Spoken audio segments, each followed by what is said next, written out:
안녕하십니까. 2022년 10월 1일 최병무 팩트 시작하겠습니다. 어제 일어난 일이죠. 저녁 때쯤인데 한동훈 법무부 장관에 대한 미행 이런 일이 벌어졌습니다. 자, 이걸 미행으로 볼 것이냐 아니면 취재로 볼 것이냐 이런 점들이 이제 앞으로 문제가 될 수 있다고 보는데 이 과정과 앞으로의 예측 이걸 해드리겠습니다. 자, 어제 서울 수서경찰서에서 이제 기자들이 취재한 건데 법무부가 9월 28일 날 스토킹 범죄에 대한 처벌 이런 혐의로 고소를 했다. 그래서 그걸 수사 중이다. 이런 내용이거든요. 근데 고소한 사람은 한동훈 법무부 장관 측이고 고소 내용은 이런 겁니다. 한동훈 장관의 수행 직원이 8월 말쯤, 그러면 대략 한 달쯤 되죠. 그때부터 퇴근길에 관용차를 미행하는 사람이 있다. 그러면서 그 사람을 이제 스토킹 범죄 처벌법으로 처벌해달라. 이렇게 고소를 한 겁니다. 그러니까 이제 이게 무슨 얘기냐면 법무부는 청사가 과천에 있죠. 그러니까 과천 청사에서부터 한동훈 장관의 집은 서울 도곡동입니다. 대략 한 10km 정도 된다고 하는데 이 10km 정도 되는 그 집하고 그러니까 퇴근하고서 아마 바로 집으로 갔던 모양이죠. 그 한 달 동안에는. 그럴 경우에 그거를 쫓아다닌다는 거죠. 쫓아다니고 그다음에 그 집 주변에도 CCTV가 있을 수 있으니까 그 CCTV를 보면 집 주변을 배회한다. 근데 그 사람은 30대 정도로 보이고 SUV 차량을 타고 다닌다. 이런 내용들입니다. 그게 이제 그 차량 블랙박스, 한동훈 장관 차량 블랙박스, 거기에 보면 차 번호판이 있겠죠. 그 다음에 주변의 CCTV 이런 걸 확인해 보니까 누구구나 이렇게 충분히 알 수가 있어서 그 사람을 특정을 했다는 거죠. 그래서 봤더니 유튜브 채널 시민언론 더 탐사 관련자다 이런 얘기입니다. 그럼 시민언론 더 탐사라는 건 도대체 누구냐? 아마 이 이름은 들어보신 분이 그렇게 많지 않을 텐데 이게 열린공감TV 이런 건 많이 들어보셨죠? 열린공감TV. 그거는 이제 정천수 PD라는 사람하고 그 경향신문 출신인 강진구 기자하고 이렇게 몇몇이 하는 겁니다. 근데 그 열린공감TV가요, 대선이 끝나고 나서 경영권 분쟁을 겪습니다. 그래서 지금은 분리됐습니다. 그래서 정천수 PD라는 사람은 열린공감TV라는 그 경영권은 여전히 갖고 있는가 하여튼 그렇게 돼 있고 미국에 가 있습니다. 망명을 한다는 소문도 있고 그런데 아직까지 안 들어오고 있는 것으로 알려져 있고요. 그 다음에 강진구 기자 등 이 사람들은 새로운 걸 만드는데 그 새로운 걸 만든 곳이 바로 시민언론 더 탐사라는 곳입니다. 유튜브 채널입니다, 그냥. 그러니까 잘 아시다시피 저도 유튜브를 하고 있지만 유튜브 채널이라는 건 우리나라 여러 가지 법과 제도라는 관점에서 본다면 언론에 포함되지 않습니다. 그냥 개인적인 뭐라고 할까요? 그냥 크리에이터 정도지 법이 보호하는 언론에 포함되어 있지는 않습니다. 공식적으로는. 실질적인 언론의 역할을 하고 있다고는 우리가 얘기를 할 수가 있죠. 그러나 그것도 워낙 엄청난 숫자들이 지금 유튜브에 종사를 하고 있고 제가 보기엔 저희처럼 기자를 오래 한 사람 눈에 보기에는 엉터리들이 워낙 많아서 저는 언론 범주에 유튜브를 포함시키는 것 자체에 대해서 별로 찬성하지 않습니다. 아니 어쩌면 이럴 수는 있죠. 언론에 포함되면 오히려 책임감이 더 커질 수도 있습니다. 왜냐면 언론중재위원회나 이제 이런 데 적용을 받게 되죠. 언론에 포함되면. 그렇게 되면 지금처럼 어마어마한 식의 그런 낚시 제목 이거 못 달거든요. 그거 다 걸리는 얘기입니다. 언론이라면. 그래서 유튜브는 현재 제도상 그렇지 않다. 그런데 여기도 유튜브다. 그렇기 때문에 자기네들 주장이 언론 이렇게 얘기하지만 제도상으로는 그렇지 않다 하는 걸 말씀을 드리고요. 여기가 바로 이 열린공감TV라는 곳이 바로 윤석열 대통령의 부인 김건희 여사의 줄리 의혹을 조작 의혹을 받고 있는 곳입니다. 조작.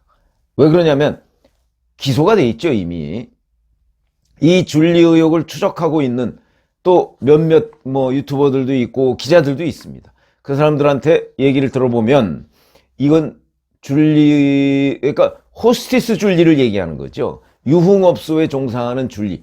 이건 원래부터 없었다. 원래부터 김건희 여사하고 연결시키기가 어려운데 이걸 뭐 제보다 취재다 뭐 이런 그 소위 조작을 해서 만들어냈다. 뭐 이런 곳이 바로 열린공감TV라는 곳입니다. 그래서 열린공감TV가 지금 이와 관련한 수사를 받고 있죠. 그런 와중에 또 열린공감TV에서 나온 바로 그 시민언론 더 탐사라는 곳에서 어찌 보면 사고를 또 한번 친 것이다. 이렇게 보시면 되겠고, 뭐 예상했다시피 아까 제가 말씀드렸죠. 정천수 PD라는 사람하고 경영권을 겪고 있다고 그랬는데, 정천수 PD라는 사람은 어제 온라인 커뮤니티에 자기 입장을 올렸습니다. 이 위법 행위는 우리와 무관하다. 이렇게 올렸습니다. 시민언론 더 탐사다 이런 얘기죠. 열린공감TV와는 무관한 사건으로 법인을 강탈해 유튜브 계정을 새로 생성해 활동 중인 시민언론 더 탐사가 한 행동이다. 이렇게 얘기를 했습니다.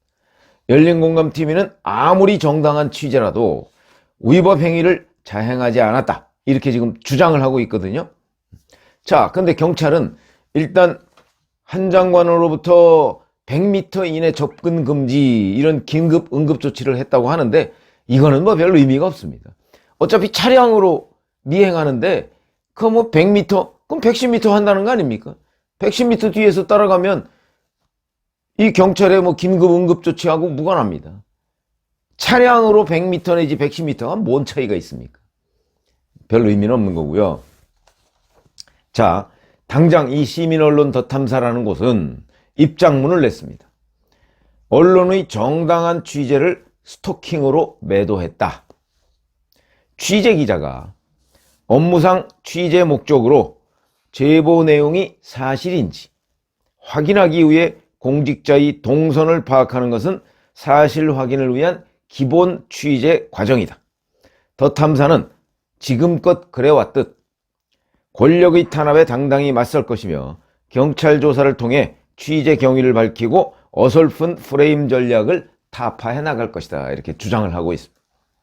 자, 그러면 여기서 이제 중요한 게 이게 과연 한동훈 장관 측이 얘기하는 스토킹 처벌법에 해당이 되느냐 아니면 시민언론 더 탐사가 얘기하는 정당한 취재 행위냐 그 경계선이 어디냐 이런 것들이 이제 앞으로 굉장히 중요한 쟁점이 될 것으로 보입니다. 정당한 취재는 무엇을 정당한 취재라고 할 수 있을 것인가 이런 것들인데 우선 스토킹 처벌법에 보면 이렇게 돼 있습니다. 상대방의 의사에 반하여 정당한 이유 없이 상대방에게 반복적으로 접근하거나 따라다님으로써 불안감, 공포심을 일으키는 행위 이렇게 정의가 되어 있고요. 3년 이하 징역이나 3천만 원 이하의 벌금 이렇게 되어 있습니다. 자, 그럼 여기에 요건이 3개입니다. 상대방의 의사에 반하여 이건 뭐 명백하죠? 한동훈 법무부 장관이 그걸 동의했을 리는 없으니까 명백하죠? 그 다음에 반복적으로 접근하거나 따라다닌 거 그래서 불안감, 공포심을 일으키는 행위 뭐 이것도 명백하죠? 이거는 결국 한동훈 장관 측이 어떻게 느끼느냐 동의하지 않았기 때문에 느끼느냐에 달려있으니까 뭐 이건 명백하죠. 누군가 한 달간 계속 차량은 대법원 판례 기준으로 따지면 우리한테 유익한 그 어떤 승용 수단이지만 위험한 도구입니다. 위험한 도구. 그러니까 이 위험한 도구를 가지고 계속해서 한 달간 따라다녔다. 당연히 불안하고 공포심을 느낄만 하죠. 요 2가지 요건은 충족됐습니다. 그런데 하나가 문제입니다. 자, 정당한 이유 없이라는 부분이죠. 정당한 이유 없이.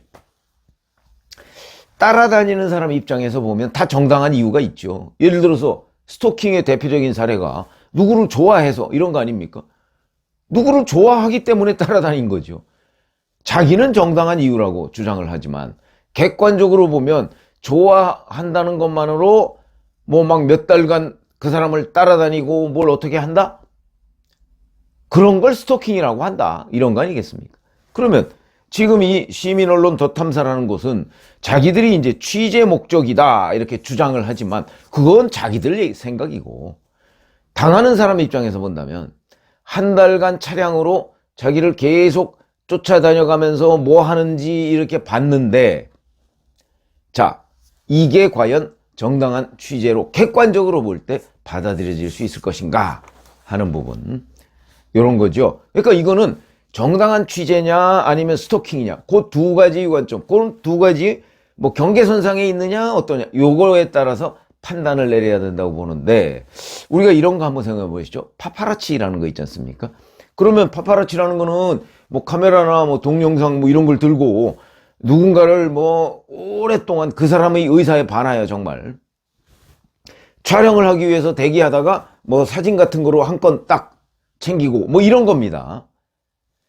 그 행위와 지금 시민언론 덧탐사의 이 행위가 무슨 차이가 있느냐, 이런 것들이죠. 근데 세계 각국의 그 경향을 보면, 처벌 경향을 보면 파파라치도 처벌하는 나라들이 대부분입니다.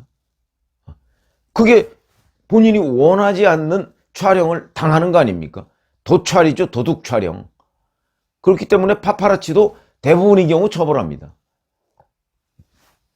그러나 공익 목적 뭐 이런 거 있습니다. 예를 들어서 뭐 교통법규 위반 뭐 그걸 사진 찍어서 신고한다든가, 이렇게 되면 그걸 이제 처벌에서 면제되는 경우가 있죠. 그건 일종의 허가받은 파파라치입니다. 그런 것들이 있죠. 공익신고를 위해서 뭔가를 제보하는 거. 그건 이제 우리가 파파라치라고 안 하고 내부 고발 뭐 이런 식으로 얘기를 많이 합니다. 그러니까 그런 내부 고발자와 파파라치 또는 스토킹이라고 하는 거에 경계선이 어디 있느냐. 그러면 이 사람은, 이 시민언론 덧탐사라는 곳은 우리나라의 법과 제도상 보장하는 언론이 아닌데, 그런 데에서 취재한다는 명분으로 법무부 장관을 한 달간 쫓아다녀가면서 불안감, 공포심을 느끼게 했다. 그러면 이게 취재냐 아니면 스토킹이냐. 자, 이 부분을 저는 어떻게 생각하냐면, 정상적인 취재 활동은 정상적인 취재 활동의 범주가 있습니다. 제가 기자 생활을 30년 넘게 했는데, 정상적인 취재 활동이라는 것은 보통의 경우에는 숨어서 뭐 취재하는 거, 이거는 정상적인 취재는 아닙니다. 그건 파파라치 영역이죠. 대개의 경우는 뭐 예를 들어서 하루 정도는 저는 숨어서 볼 수 있다고 봅니다. 뭐 취재 방식이 꼭 뭐 일률적으로 무슨 교본에 나와 있는 건 아니거든요. 이게 자기가 무슨 제보를 받긴 받았는데 이게 정말 사실인가? 확인을 하기 위해서 좀 관찰을 하는 기간 뭐 있을 수 있죠. 그러나 그것도 하루 이틀이지. 예를 들어서 열흘 뭐 이런 정도를 관찰했다? 이제 그게 기자의 입장에서 보면 관찰이지만 당하는 사람 입장에서 보면 일종의 감시입니다. 그러면 저 같은 경우는 우리나라의 법과 제도로 완벽하게 보장된 언론 매체 아닙니까? 뭐 신분증 뭐 이런 거 다 있고요. 뭐 충분한 그 자격을 갖추고 있고요. 그런 사람이 가서 취재를 하더라도 그 한계를 넘어서면 처벌받을 수 있습니다. 그런데 하물며 이 사람은 우리나라의 법과 제도가 보장하는 언론사가 아닌 개인 유튜브 종사자거든요. 그 사람이 무려 한 달 정도를 차를 가지고 그것도 쫓아다녔다. 글쎄, 제가 보기엔, 저는 뭐 법률가는 아닙니다만은, 제가 보기엔 이건 충분히 스토킹으로 처벌될 것으로 보인다. 저는 이렇게 보는데, 앞으로 이 논점이 계속 이제 공방이 벌어질 거고요. 자, 그러면 여기서 이제 궁금한 대목이 있죠. 이 시민언론 덧탐사라는 곳은 왜 한동훈 장관을 쫓아다녔을까? 글쎄, 저희가 뭐 확실하게 뭐라고 단정해서 얘기할 수는 없지만, 뭐 저희도 그런 얘기는 듣고 있습니다. 한동훈 장관의 사생활을 캐기 위한 것이다. 저는 그렇게 봅니다. 사생활. 그러니까 과천청사에서 퇴근하고 나서 그 다음에 한동훈 장관이 어딜 가는가, 누구를 만나는가, 뭐 예를 들어서 정말 가정입니다만은 뭐 무슨 여성을 만났다. 그러면 이제 그런 거 사진 찍어서 혹시 뭐 이런 거 아니냐. 이렇게 하려고 했던 것 아닌가.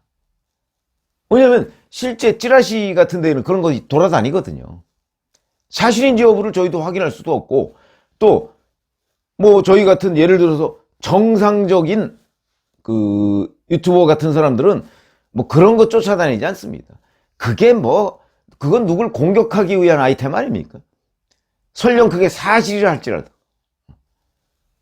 그런데 이제 이런 데는 그걸 하고 있는 거죠. 뭐 어떤 의도인지는 모르겠으나 여하튼 하고 있습니다. 자, 그래서 이게 과연 정상적인 취재냐. 뭐 저는 하여튼 뭐 한동훈 장관의 사생활을 캐기 위한 거라고 봅니다. 근데 한동훈 장관 잘 아시다시피 술을 한 잔도 입에 대지 않습니다. 이런 점 때문에 아마 한 달 동안 거의 전부 그냥 과천청사에서 나와서 집으로 갔던 것으로 보이고, 뭐 과천청사가 아니고 예를 들어서 뭐 헌재에서 뭐 변론을 했다. 그러면 그 변론을 하고 나서 시간이 뭐 늦으면 바로 또 퇴근하고 뭐 이런 경우도 있었던 모양입니다. 아마 그것도 미행을 한 것으로 보이는데, 어쨌든 이렇게 돼 있습니다, 현재. 자, 그런 거 보면 그 사생활을 캐기 위한 것으로 보이고, 그리고 그로 인해서 이제 이건 뭐 거의 뭐 파파라치 하고 뭐 종이 몇 장 정도의 차이라고 보여지고, 그러면 이게 취재냐?